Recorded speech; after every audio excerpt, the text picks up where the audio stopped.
have been here for some time in these dirty, rotten houses that are rat infested with windows broken, standing there vacant? What about those now? Like the people here are suffering now. What do you want to do about it now? What are you going to do about it now? I am not in a position to answer that question. Why? The 1960s were a rough decade for America's cities. Book after book, study after study pronounced them a dying breed, weighed down by problems no one could solve. There were enough of these bleak chronicles to fill a small library, and they led readers to believe that American cities had entered a new dark age. Well, not exactly. Urban America did face a crisis rooted in issues of poverty and race. Milwaukee, a newcomer to the big leagues, discovered that she had big league problems as well. But they were by no means the whole story.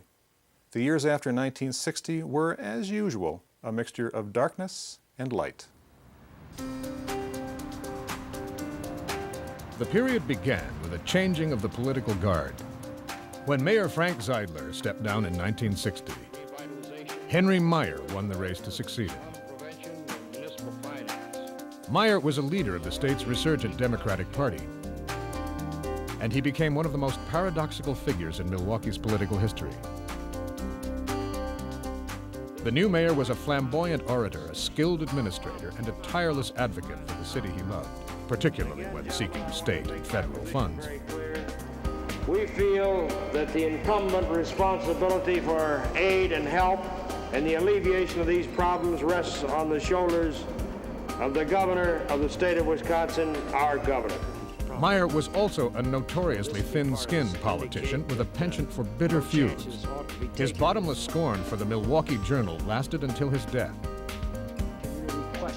But Henry Meijer's defining trait was his deep affinity for the status quo.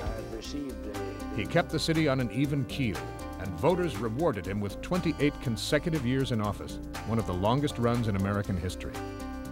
After a few terms, mayor and Meijer were practically synonymous.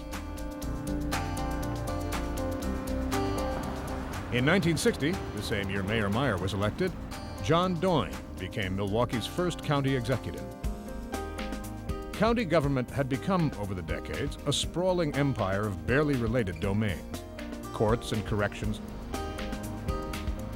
hospitals and airports, golf courses and expressways, the park system and the welfare system. It became apparent that this conglomeration of services was simply too complex to be managed by a board of part-time supervisors. As the first executive, John Doyne brought new vigor and visibility to county government during his 16 years in office, a pattern continued by Bill O'Donnell for the next 12. Both Doyne and O'Donnell were proud Irishmen with close ties to the Merrill Park neighborhood. The county launched several big-ticket projects in the 60s that reflected Milwaukee's continuing optimism. The new zoo was among the first in America to showcase animals in habitat enclosures without bars or cages.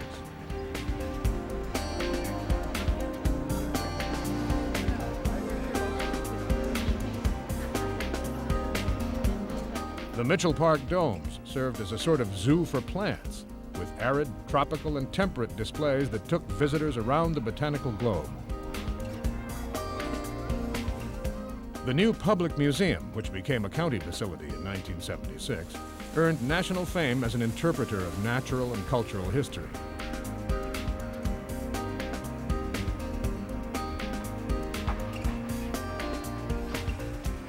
The Performing Arts Center provided an elegant new home for Milwaukee's symphony, theater, and ballet companies. It became the focal point of a cultural rebirth. Freeway construction, another county responsibility, continued at a breakneck pace. In 1968, the linchpin of the entire system was completed, the Marquette Interchange.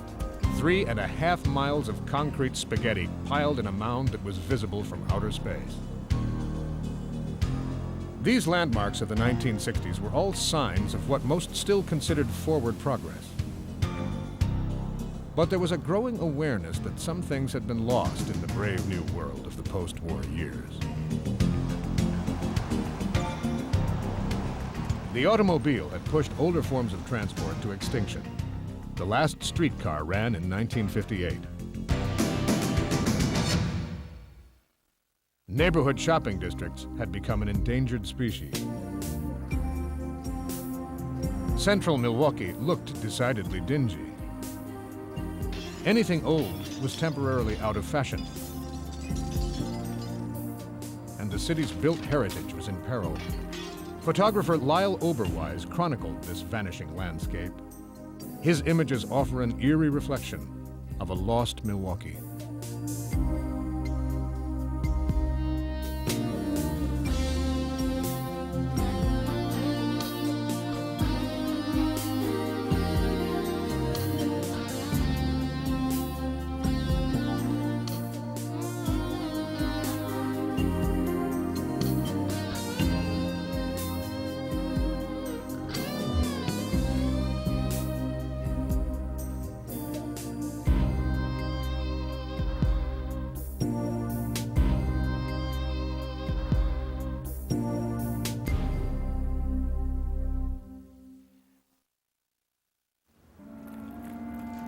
Urban renewal, a government program some critics blasted as urban removal, practically erased old neighborhoods like the Third Ward and the Lower East Side. Milwaukee's redevelopment program was minuscule in comparison with other cities.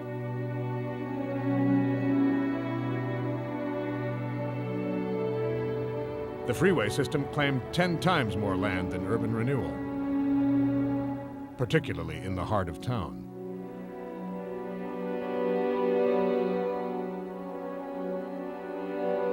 Some cherished landmarks were among the casualties, including Our Lady of Pompeii, the spiritual home of the city's Sicilians. The results were obvious. By the mid-1960s, central Milwaukee had lost much of its mass. Other losses were beyond human control. Majestic elm trees had once turned the city streets into green cathedrals. Dutch elm disease brought those cathedrals crashing to the ground. The epidemic reached its peak in 1967 when 19,000 trees were destroyed.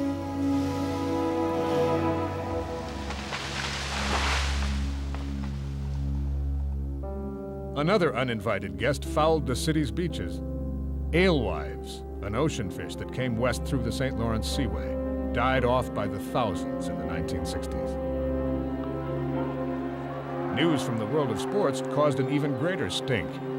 In 1965, the owners of the Milwaukee Braves moved their team to Atlanta. Local fans were outraged. Milwaukee and her sister cities soon faced problems involving much more than blight and baseball. It became obvious that some people had been left behind by the runaway prosperity of the 50s. More often than not, they were people of color, especially African Americans. Milwaukee was a latecomer in matters of race.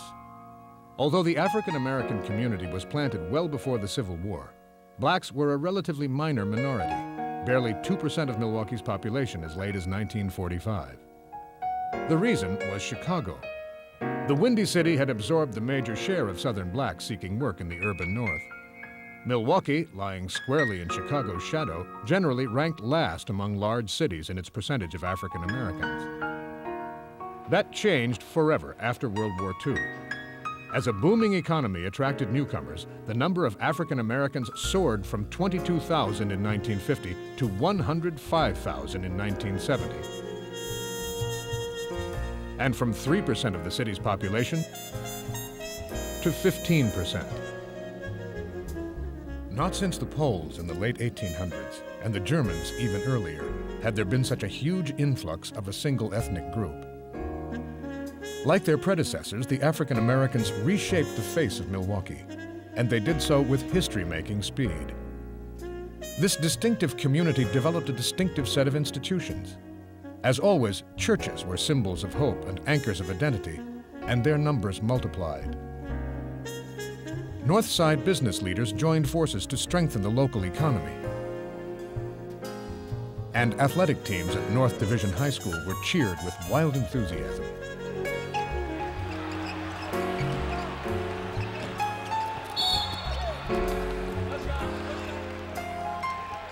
Building on traditions that spanned the generations, Milwaukee's African Americans developed a rich and satisfying communal life.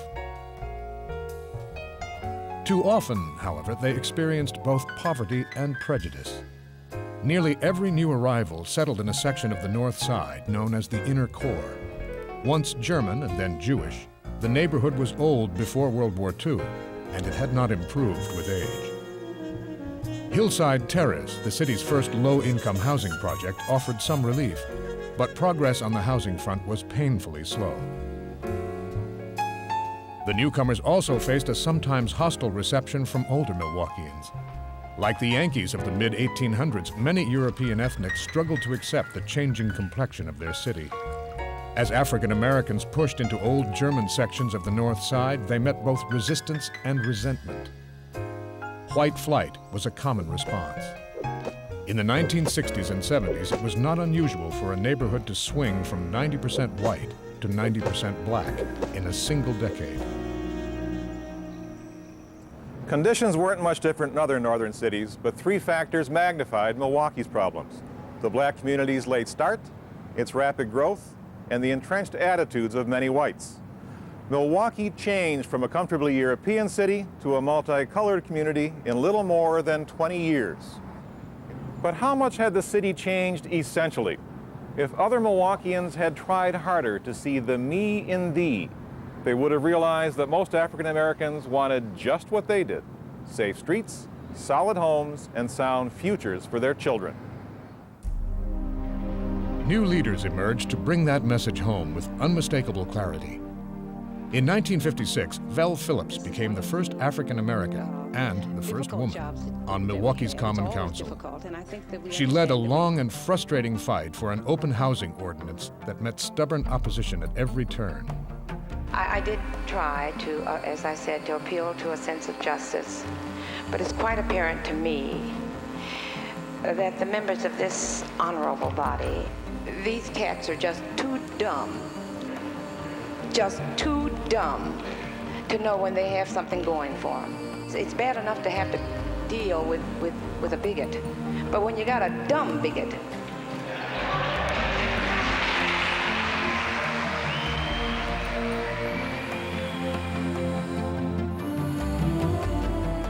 Local issues mirrored national concerns. As the civil rights movement gathered momentum in the South, it created new dreams, new leaders, and new tensions throughout the country, including Milwaukee. Education was one of the first flashpoints. In the early 1960s, an interracial parents group charged that Milwaukee's public schools were intentionally and illegally segregated. Their leader was Lloyd Barbie, a Memphis-born, Wisconsin-educated lawyer and state legislator. He argued that by limiting students' contacts with other races, the system denied both black and white children an equal education. Barbie and his fellow activists formed a group called MUSIC, the Milwaukeeans United for School Integration Committee. MUSIC organized demonstrations, boycotts, and a network of freedom schools to make public officials change their tune. The MUSIC protests marked the debut of one of the most unlikely civil rights leaders in America, Father James Grappi. A product of Bayview's Italian community, Grappi was a young priest serving a North Side parish at the time. After a 1965 trip to the front lines in Selma, Alabama, he embraced the African-American quest for freedom as his own, becoming advisor to the NAACP Youth Council. We're going to exercise our constitutional right to picket and to protest. We have tried every means possible to bring fair housing legislation to the city of Milwaukee. And we're going to continue to march. It's up to the government of this city and of this state to see to it that we can exercise our constitutional right of freedom of speech. And we're going to exercise that regardless of what the danger. We'll die for that right. Grappi and the council led a series of highly visible demonstrations, first against a whites-only private club, and then against segregated housing.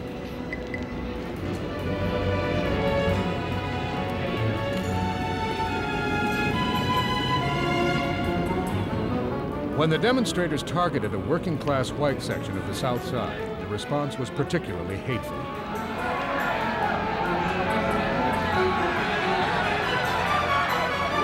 The open housing marches continued for months, bringing Groppe and Milwaukee national prominence.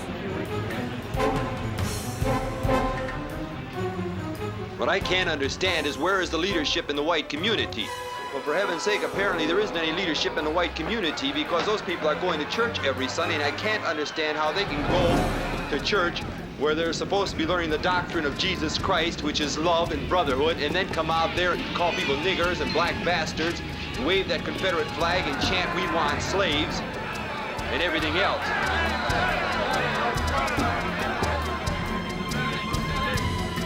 Throughout the 1960s, the spirit of nonviolent protest clashed with a mood of red-hot rage in America's inner cities. Violence had its day in the last half of the decade. In 1967 alone, there were 164 separate disturbances. Milwaukee's turn came on the night of July 30th, 1967. The riot began on the corner of North Avenue and King Drive, then North 3rd Street. It began like all the others. Someone threw a brick through a store window, and soon chaos reigned.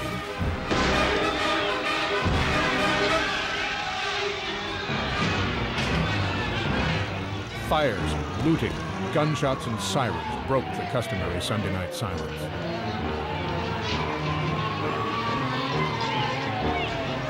As events spun out of control, the National Guard was called out.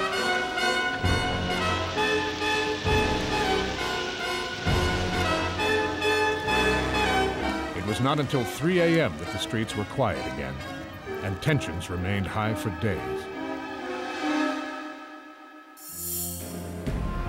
The final toll, 3 deaths, nearly 100 injuries, and 1,740 arrests.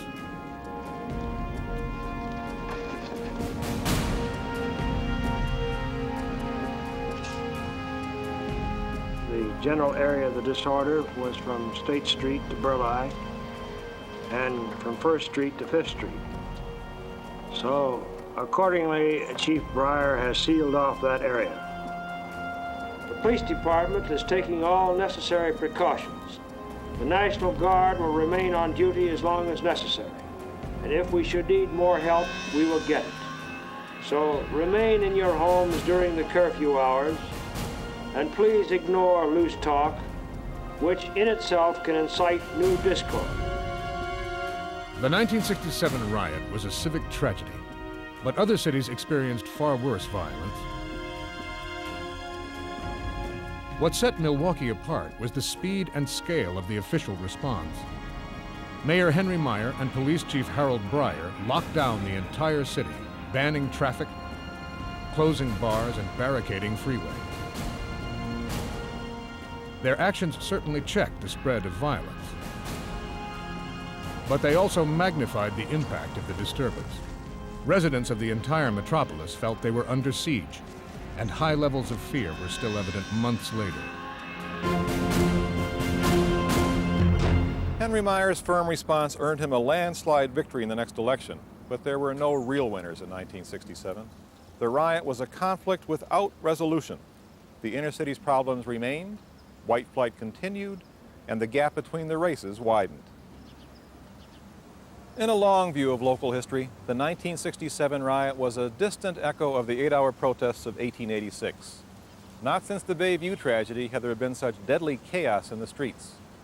In both cases, Milwaukeeans cheered the victory of law and order, but they were also horrified by the violence. The trauma faded, just like these murals from the 60s, but there remained a deep uneasiness about life in a city divided. The 1967 riot was a dramatic sign of dissatisfaction with the status quo, but it was hardly the only one. Latinos, Native Americans, and other minority groups rose up to demand their full share of the American dream. Other people turned their backs on that dream.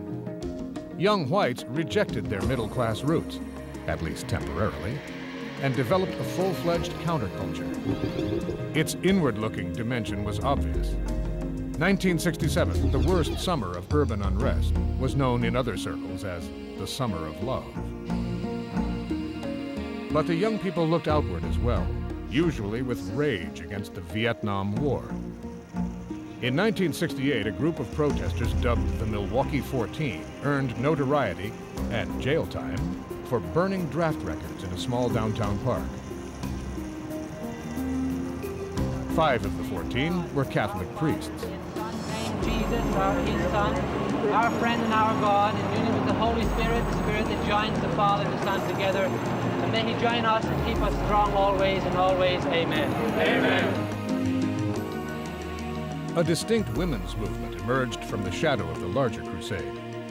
A local chapter of the National Organization for Women formed in 1967, and its members were soon leading protests against beauty contests, bridal fairs, and men-only restaurant facilities. Some old traditions were obviously under fire, including the very idea of progress. Freeways, for instance, had long been viewed as vital to Milwaukee's future. By the late 1960s, they were increasingly seen as a form of urban suicide. Protesters succeeded in halting freeway projects that were still underway, including, most famously, the Dan Hone Bridge. Until the harbor span was connected to surface streets in 1977, it was widely known as the Bridge to Nowhere. There were times in the 1960s and 70s when it seemed the wheels were about to fall off. Protest rallies and racial tensions filled the news night after night. In the process, Milwaukee lost its civic innocence. For years, said Henry Meyer, Milwaukee had regarded herself somewhat complacently as more fortunate than her sister cities. Events of the 1960s exploded that illusion forever.